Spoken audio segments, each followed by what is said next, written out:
This is the early afternoon of the 24th of January, 2026. Clip on Global News. Ilhan Omar's birth year comes back with consequences. Now, if you tune into Zollner Report or Kudaman 415708, you heard me explain how she reportedly tried to change her birth year. She tried to say she was 17 when she was really 18. And the reason she tried to say she was 17, because that's when her father reportedly was naturalized. Now, if she was 17, him having been naturalized would have naturalized her as well, but not when she's 18. And according to the records that I've been able to uncover, there's no record that her father was ever naturalized, which means it doesn't matter how old she was, because she herself has never been naturalized. This clip plays for 12 minutes and 31 seconds, so let's have a listen. When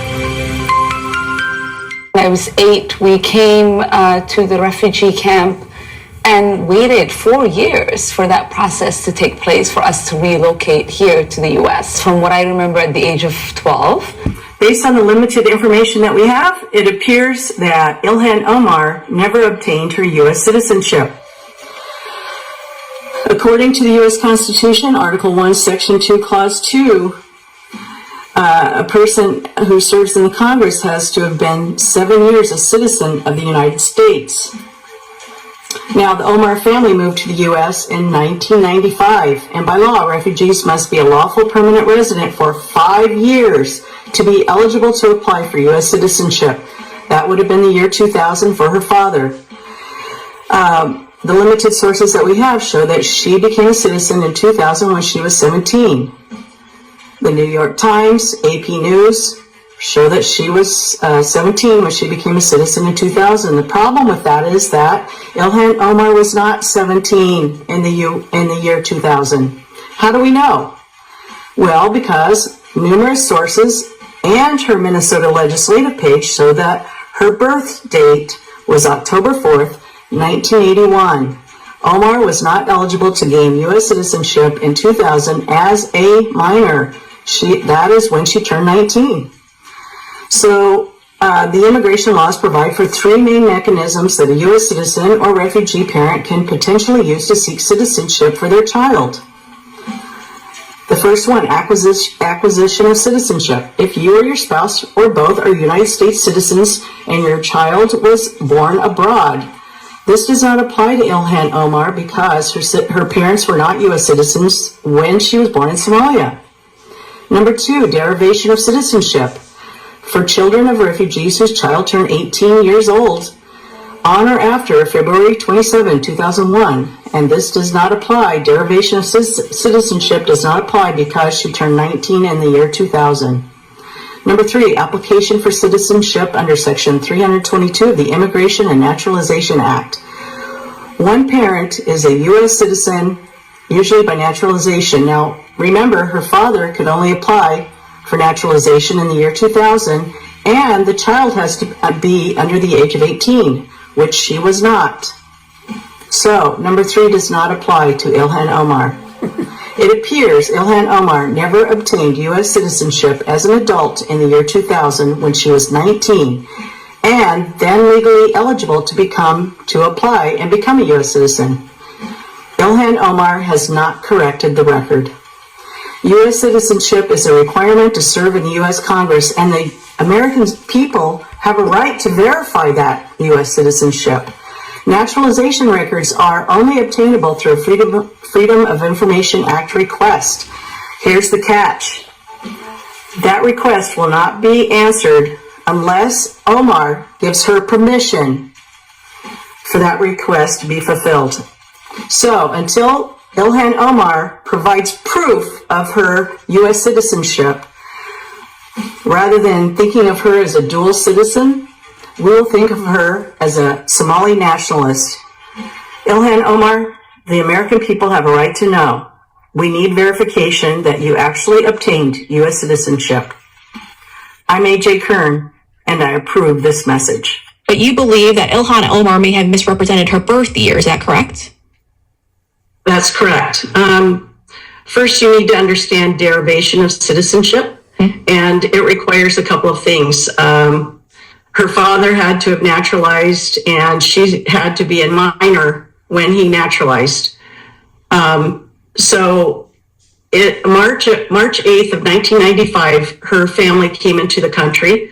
Her father had a 5-year waiting period. So March 8th of 2000, her father became eligible to apply for naturalization. But the problem with that is that her birth year of 1981, which she had on her Minnesota legislative page, her U.S. congressional page, Wikipedia, that would have made her 18 in 1999. And so in the year 2000, when her father was eligible, she was already 18. So the thing is that I realized this, and using an age calculator, I confirmed it. And I made a video that I posted on social media about her actually being 18 when her father became eligible to apply for naturalization. And a couple of days later, she contacted the Minnesota State Legislative Library to change her birth year to 1982. And I have the email, it's on my website. And she had let them know that she was going to correct her birth year on Wikipedia and her U.S. congressional page. And I find that this really blows a hole in her story, because I don't know about you, but I've never known anyone to change their birth year, especially once they've gone into Congress. But the next thing I did is I requested her father's naturalization records. And because you cannot request naturalization records on Ilhan Omar because she's still living, but you may request records on a refugee who is deceased. And so I did submit a request to the U.S. Citizenship and Immigration Services in 2022.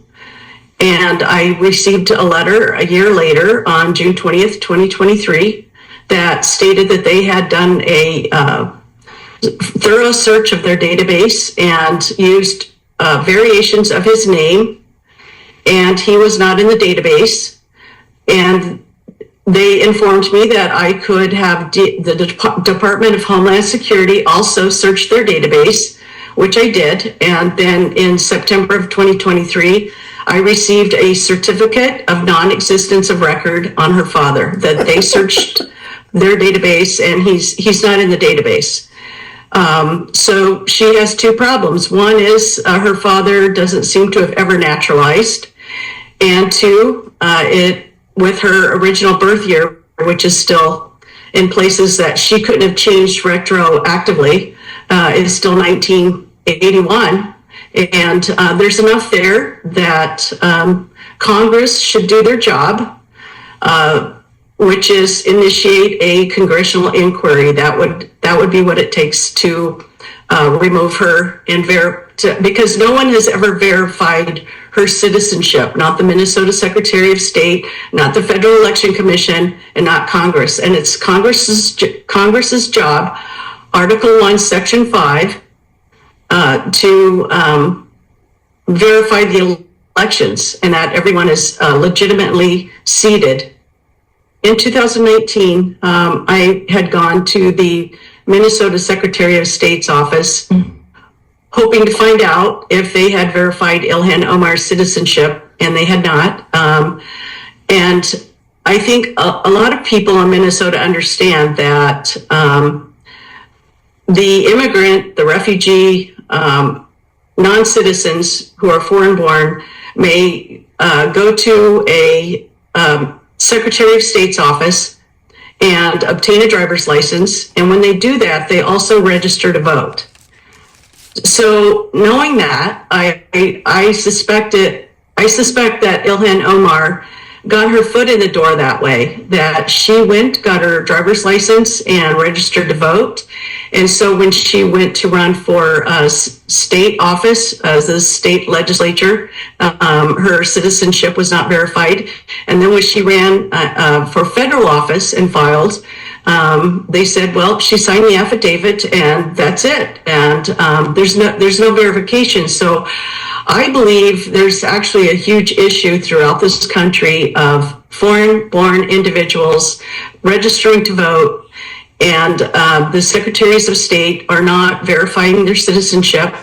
And so even if we had voter ID, they'll be able to obtain that as well. No one is checking citizenship, and no one has verified Ilhan Omar's citizenship. Again, not the Secretary of State, not the Federal Election Commission, and not Congress. And it would take one member of Congress, it's pretty simple, to initiate a congressional inquiry, but none of them will do it.